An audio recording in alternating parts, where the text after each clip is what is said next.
Assalamualaikum warahmatullahi wabarakatuh. Saya Usi Rizky Maulana dengan NIM 18016111 dengan mata kuliah Media Elektromagnetik kelas 4 dengan dosen Bu Rosdian STMT. Di sini saya akan menjelaskan dengan bab 13 buku fisika elektromagnetik yang berjudul Persamaan Maxwell dan Syarat-syarat Batas. Syarat-syarat batas medan magnetik. Jika H dan B berada di perbatasan dua bahan seperti E dan D di perbatasan dua bahan dielektrik. Pada gambar ditunjukkan permukaan batas yang memisah bahan 1 dengan sifat-sifat sigma 1 dan mu R1 dari bahan 2 dengan sigma 2 dan mu R2.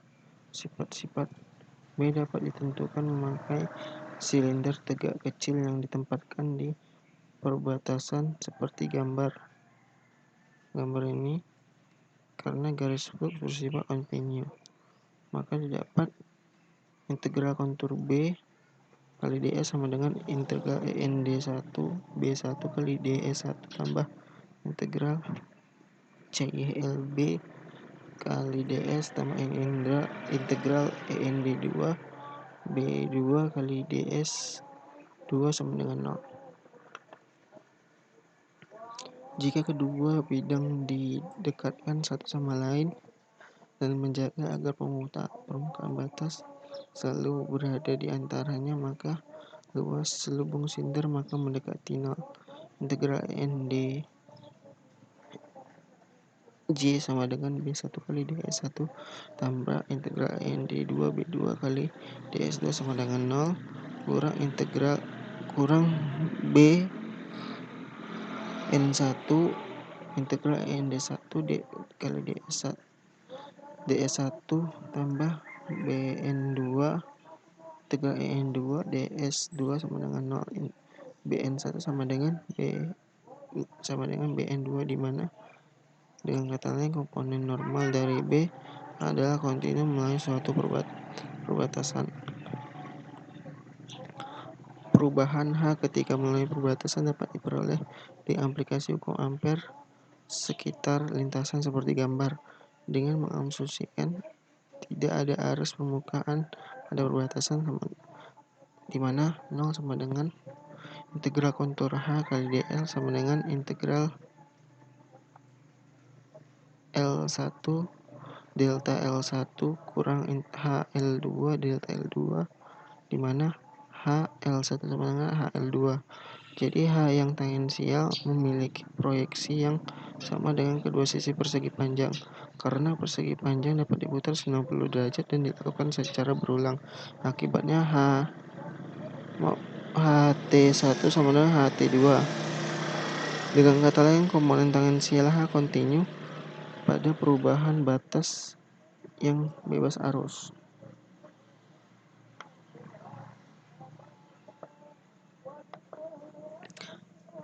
Lembaran arus di perbatasan. Jika konduktivitas salah satu bahan di perbatasan tidak nol, maka dimungkinkan pada arus yang terjadi. Arus ini bisa berupa arus yang melalui seluruh bahan, tapi yang diamati adalah lembaran arus pada permukaan batas. Suatu lembaran arus yang serba sama terlihat pada gambar yang dengan sistem koordinat yang dipakai sama dengan K0 AY dan kedudukannya adalah pada batas X sama dengan 0 dari daerah 1 dan 2. Medan magnetik H yang ditimbulkan pada lembaran arus H aksen 1 sama dengan setengah K kali AN1 sama dengan K0 AZ H aksen 2 setengah K kali AN2 sama dengan setengah K0 min AZ. Jika H memiliki diskontinuitas sebesar K0 pada permukaan batas, jika medan lain H double aksen yang berasal dari sumber lain, komponen tangensial akan kontinu pada perbatasan. Medan resultannya adalah H sama dengan H aksen 1 kali H aksen 1 kali sama dengan tambah H aksen 2. Kemudian mendapat diskontinuitas sebesar kanal bagi komponen tangensial dinamakan dengan rumus vektor H1 kurang H2 kali AN12 sama dengan K, di mana AN12 adalah vektor satuan dari daerah 1 ke daerah 2. Hubungan vektor ini berlaku bagi lembaran arus yang tak serba sama, dan K adalah rapat arus pada titik perbatasan yang diamati. Rangkuman syarat batasnya ini yang kita jelaskan tadi dapat dibaca. Ini hanya sebuah rangkuman. Selanjutnya adalah persamaan Maxwell. Suatu medan E dapat diperoleh tanpa medan H, misalnya dalam kapasitor bermuatan Q. Dengan demikian, pengantar yang dilalui arus I membentuk medan H tanpa medan E. Tapi untuk medan yang berubah terhadap waktu, H harus ada medan E atau sebaliknya. Ini tabelnya bisa dibaca.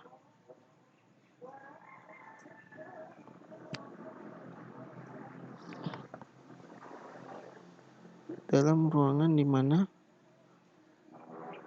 tidak ada muatan ρ sama dengan 0 maupun konduksi CC sama dengan persamaan Maxwell menjadi ini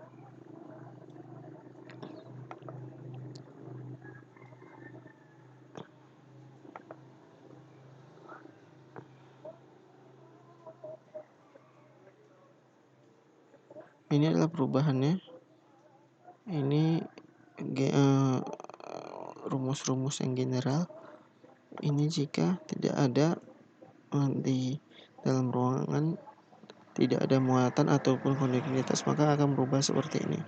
Sekian penjelasan bab yang 13 ini. Lebih dan kurang saya mohon maaf. Bila itu hidayah. Wassalamualaikum warahmatullahi wabarakatuh.